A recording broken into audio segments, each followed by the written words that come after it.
मंदिर से मिलने वाला प्रसाद, चुनरी, फूल माला और तुलसी पत्र जैसी वस्तुएं मात्र एक सामान्य चीज नहीं होती, बल्कि इनमें भगवान की ऊर्जा और आशीर्वाद समाहित होता है।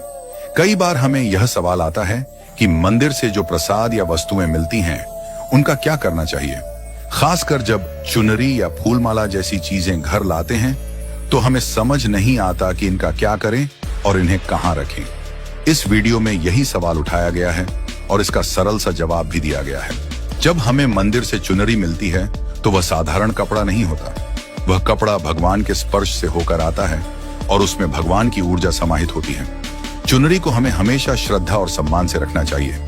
किसी भी प्रकार के संकट या मुश्किल समय में जब घर में कोई परेशानी हो तो उस चुनरी को अपने सिर पर रखें या माथे पर लगाएं। यह एक विशेष ऊर्जा से भरपूर होती है और यह संकट के समय में शांति और समाधान का मार्ग खोलने में मदद करती है। भगवान का ध्यान करते हुए उस चुनरी का स्पर्श हमें ईश्वर की कृपा का एहसास कराता है। मंदिर से मिलने वाला प्रसाद भी साधारण नहीं होता। यह भगवान को भोग के रूप में अर्पित किया जाता है और इस प्रसाद में भी भगवान की ऊर्जा समाहित होती है। जब हम प्रसाद ग्रहण करते हैं तो यह न केवल शारीरिक रूप से हमें तृप्त करता है, बल्कि हमारी आत्मा को भी शांति और संतोष प्रदान करता है। प्रसाद का एक एक कण हमारे लिए अमृत के समान होता है। हमें इसे ग्रहण करते समय भगवान का ध्यान करना चाहिए ताकि हम उसकी दिव्य ऊर्जा को आत्मसात कर सकें।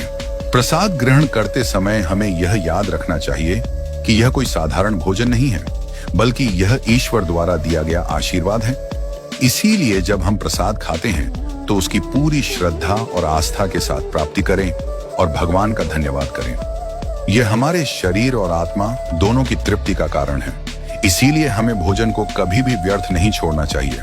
कभी कभी हमें मंदिर से प्रसाद की अधिक मात्रा मिल जाती है और हम उसे घर लाकर जमा कर लेते हैं, लेकिन यह ध्यान रखना जरूरी है कि प्रसाद को समय रहते ग्रहण करना चाहिए ताकि वह खराब न हो जाए। अगर हम प्रसाद को समय पर नहीं खाते तो वह व्यर्थ हो जाता है और फिर अक्सर हम उसे या तो कूड़े में डाल देते हैं या गाय को दे देते हैं।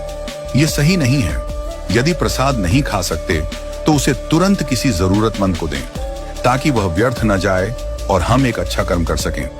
हमारे लिए यह आवश्यक है कि जब भी हमें कोई चीज मिलती है तो उसे साझा करें। यह नियम खासकर प्रसाद और भोजन के लिए बहुत महत्वपूर्ण है। अगर हम प्रसाद का थोड़ा हिस्सा भी दूसरों के साथ साझा करें तो हम भगवान के आशीर्वाद को और भी बढ़ा सकते हैं। मंदिर में कई लोग ऐसे होते हैं जिन्हें प्रसाद नहीं मिल पाता क्योंकि वे मंदिर तक नहीं पहुंच पाते। इसलिए हमें प्रसाद को ऐसे लोगों के बीच वितरित करना चाहिए ताकि वे भी भगवान की कृपा से वंचित न रहें।